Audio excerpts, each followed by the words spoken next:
Okay, hey, welcome to an episode of On the Wrist from Off the Cuff. To have another cool prototype preview for you guys from the brand Revelot. A little bit about them. They were founded back in 2017 out of Kuala Lumpur, Malaysia, and they were originally funded through Kickstarter and Indiegogo, and known for their design cues that subtly draw upon mid-century classics and combine them with brutalism for a harmonious fusion of design elements, incorporating angular facets, guilloche patterns, and steel polish combinations. Now, in terms of type of watch, this is a dive watch, some key characteristics and design language when you're looking for something within this space. Of course, you're going to find water resistance typically paired to a screw down crown. You want something that's tough, legible with a dive time bezel, and a diver's extension is always nice if on bracelet. This is their Hexmariner version 3 in the black hex mosaic MoP dial. So MoP being short for mother of pearl. This is a prototype, guys. So the final production model will have even more improvements over this one, which is pretty nice even as it sits. Now, a little bit about this design. It was inspired by the iconic Submariner. The Hexmariner offers its own interpretation with an angular facelift featuring hexagonal elements and sharp chamfers, giving a brutalist edge to the classic silhouette. Available in both 39mm and 42mm options, which is great. And it's featuring new upgrades from their previous release, including a new bracelet, unique materials, such as CNC guilloche, as well as Amazonite stone and forged marble carbon fiber dial variants. This goes for $397.16 full list price, or currently on pre-order for just $325.73. So pretty nice. These are going to be, they are open for pre-order at the time of recording, and they are scheduled or targeting for delivery in either late November or early December. So big shout out to the brand for getting me this prototype for me to spend some time with. This definitely speaks to me. So with all that said, let's go ahead, zoom the camera out, get this piece in hand, and take a closer look. Okay, guys, so available in two different size ranges. This is the 39mm, and man, does it hit a sweet spot. Okay, so 39mm in diameter, 12.8mm thick, and that is including everything there. I'm not just saying just the mid case or just from metal to metal, including a little bit of a protrusion from that slightly proud sapphire crystal. Now, in terms of the lug to lug, also very manageable at just 44.5mm. So very, very wearable. And look at that, going into that short lug to lug. Look at that nice female end link. So it's going to drape beautifully and not add any extended silhouette there in terms of the way that it's going to ride on your wrist. Now, it's going to be full 316L stainless steel construction, mostly brushed with some very nice polished accents. Of course, I'm going to have my fingerprints all over this thing right now, but I will say when you get it nice and cleaned up, it is very special. And check out that dial. Of course, as you're looking at it straight on, guess what? It's reflecting off of a black camera lens, as well as a room that's really pretty much dark except for two lighting situations here on either side. So I will say out in daylight, you're going to get a lot more play here. The nice thing is when you're out of that direct light, it's going to be a lot more subtle. So I do like that. It does have that transitional quality that I just really enjoy in terms of having just some visual interest that isn't loud. So very, very cool. Now, like I mentioned, it does have a flat sapphire crystal. It also does have an inner anti-reflective coating. And in terms of this bezel, this is one of the things that's going to change. They're actually going to dial in the action. It's a little stiff, but not bad. As you can see, my fingerprints and this glossy ceramic insert, they are making friends. So I think a little bit looser would be helpful in terms of the tactile engagement, because you do have to be quite deliberate with it. It does line up well though, but you can see that polished surface definitely picks up fingerprints. Be nice if they had some type of brushing on there. That could be very, very cool, but also at the same time, I understand that glossy black ceramic is what a lot of people really enjoy in terms of dressing up your watch and making it feel just a little bit more elevated and premium. So you're going to get that 120 click setup there. It's unidirectional. It does have that nice Lume ceramic insert. And again, prototype action, a little stiff, but the production units will be more dialed in and smoother. Now, in terms of the crown, it is a screw down crown and it is nicely loomed. So very cool there. You know, and some people might see that as a gimmick. I think it's fun. Ooh, look at the beautiful bevels on this case. Let me give it a quick little wipe here just to get some of those extra little fingerprints off so you can really enjoy this one for what it is, which it is impressive. Again, guys, this is a prototype, so you know that they're going to improve that for production. And I mean, as it stands right now, this is still quite impressive. I love that they just, you know, they added all these beautiful angular facets everywhere. And again, really just added something quite contemporary to a very timeless design. Now, getting into some more details here, the movement, hey, check it out. You can actually see it. Some of you are guessing what this is. Some of you already read it in the little crawl there in the beginning of the video. Go ahead, guess what it is. What do you think, guys? Hey, it is a Seiko Instruments NH35. So 41-hour power reserve, beating at 3 hertz or 21,600 vibrations per hour in terms of that beat rate. So very cool, and it's very cool to also see that with a display case back. Some people would have said, hey, I wish it was thinner. I say I'm fine with the display case back. If you want to make it thinner, put a thinner movement in it, and you can still keep a display case back.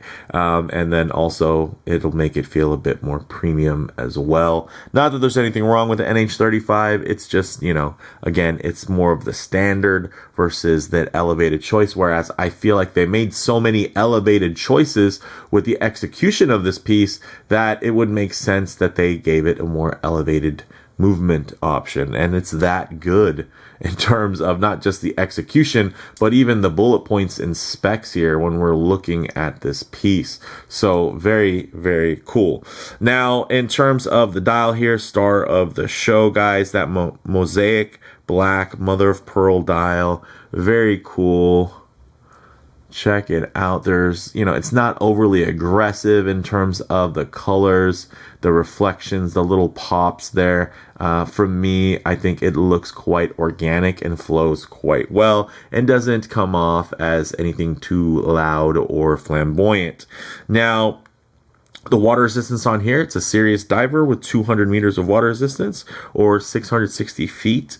And it does have 20 millimeter lugs, which is very nice. And then you see this beautiful stainless steel 5-link flat kind of Jubilee style bracelet. It works really well. It has quick release spring bars, as you guys can see here. On the underside, if I can get the camera to focus there, I'll have to just tap the screen. There you go. And you can see there they are. Now, also, this does have screw pin construction. So very nice. You know, it's not just the bullet points, it's the execution. Although the bullet points on this one are fully loaded, guys, fully milled and contoured. Look at the folding section on the underneath. You see how it has that beautiful rounded edge there? That is going to equal more comfort on your wrist. Look at the nicely milled triggers here, milled folding section. And then, hey, look at that. It has a toolless ratcheting micro adjustment. So pulls out, you can click it in without pressing the button. So very cool. And it's going to have just about 5 positions of micro adjustment, but that is plenty.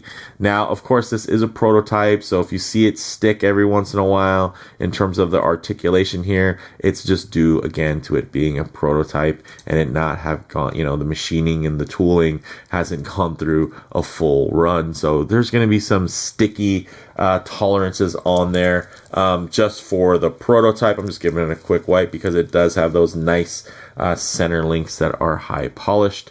Ooh, this is a good looking watch, guys. I just it's hard for me to really argue with that. This is a very handsome piece, and for good reason. It has the silhouette of one of the most famous iconic dive watches, but again, it adds some really nice ornate details. Now, with all that said, let's actually get this piece on the wrist and see how it wears. Okay, as you can see on my 7.5-inch wrist, this wears beautifully, guys. And if you don't know what 7.5 inches is, then it's 19 centimeters. And of course, I don't have a super wide and flat accommodating wrist, although it is on the larger side of average. You can see it's quite tall and round, so I do have to consider things like lug to lug and all of the little minutia that plague real watch collectors all the time in terms of that analysis paralysis, looking for the perfect fit, the perfect look. Of course, if I get my wrist a bit too close to the lens, although it is a smaller watch, it still doesn't look oversized, but it definitely looks much larger because there's a fair amount of perspective distortion when I do have the watch close to the lens. So I'll keep my wrist nice and low, and look at that. All of a sudden, the watch seems more centered. You're seeing more of the sides of that beautiful bracelet. So I'll keep my wrist there and then just tighten up the frame here so that you guys can get still a detailed look, but just add a bit of a truer aspect ratio as to how this may lay on your own wrist. And look at that subtle mother of pearl play. Look at all of these angular facets just coming together beautifully. Beautifully sharp transitions, sharp to the eye, not sharp to the touch. And yeah, this is a looker. Oh my. It is quite handsome. So really, really good looking watch here, guys. There's a reason why these have been so popular, and they're already at their, V3. They're at their third generation because each generation sells out so quick. They learn lessons and they apply it to the next batch. So I think that is very cool. And the taper on here is a bit more on the mild side. You might expect it to taper down to about 16 millimeters. It only tapers down to 18, but I think it flows still quite nicely, especially with this clasp. I think if they would have made it a little bit too thin, let's say they shrunk everything down, it might not flow as well. I do think this is really quite well balanced as it lays. So with that said, let's get it off the wrist, set up for some Lume shots, low light transition, and closing thoughts. Okay, let's go ahead and hit the lights here. Wow. BGW9 Swiss Superluminova, really nicely applied. And again, guys, this is a pre-production prototype, and let's just admit that quality always goes forwards when it comes to prototypes versus production. Hopefully I'll be able to follow up with a production unit whenever available. They do have quite a few interesting color combinations I would be interested to check out.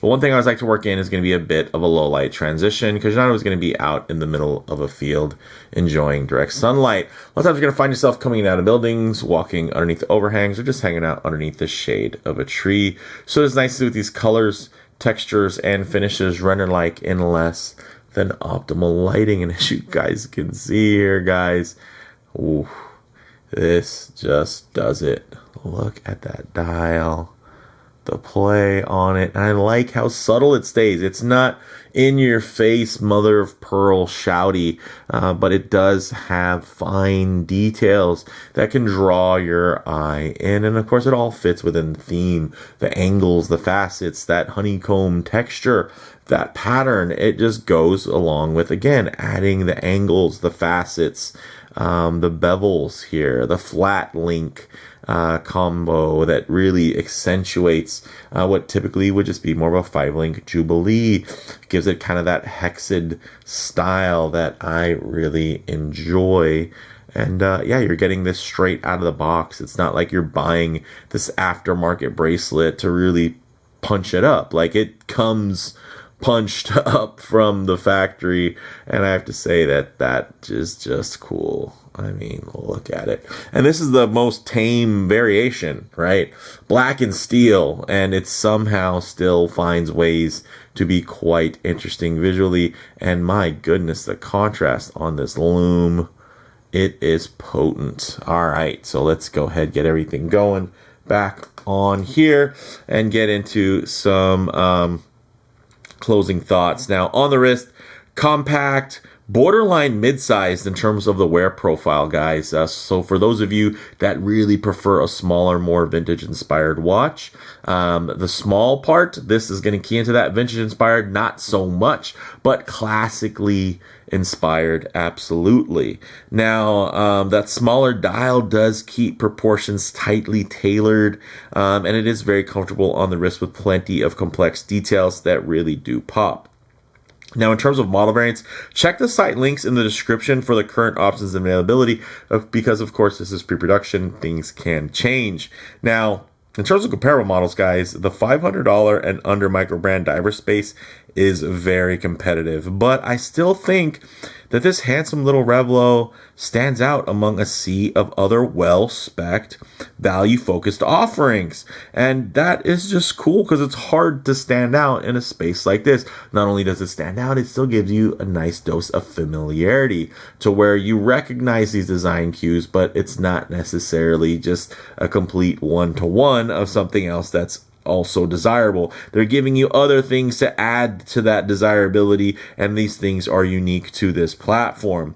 So for me, guys, bottom line, although still in prototype form, I can see the potential that the Hexmariner has and can see why the brand has continued to build upon this platform.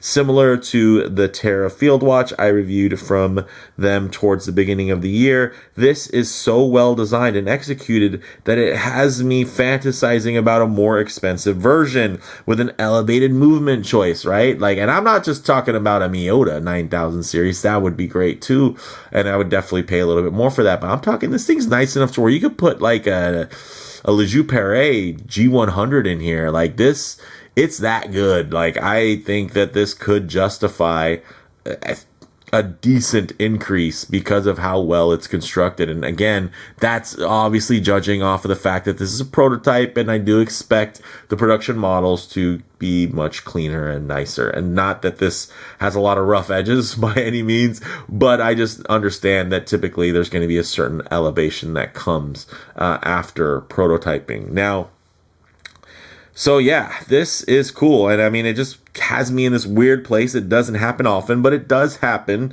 And when it does, I get excited. How many models have you wishing for a more expensive version? Like, I test stuff, and sometimes I wish I could strip it down and make it cheaper and, you know, all these other justifications. This one has me so inspired. Like, again, I'm curious to see like what an expensive version would be with like a better movement and, you know, a slightly thinner setup with a display case back that showcases something truly, truly impressive. So with that said, let me know what you all think down in the comments below. If you liked the video, please do a like. And if you're already, please do subscribe for more content just like this. Thanks, guys.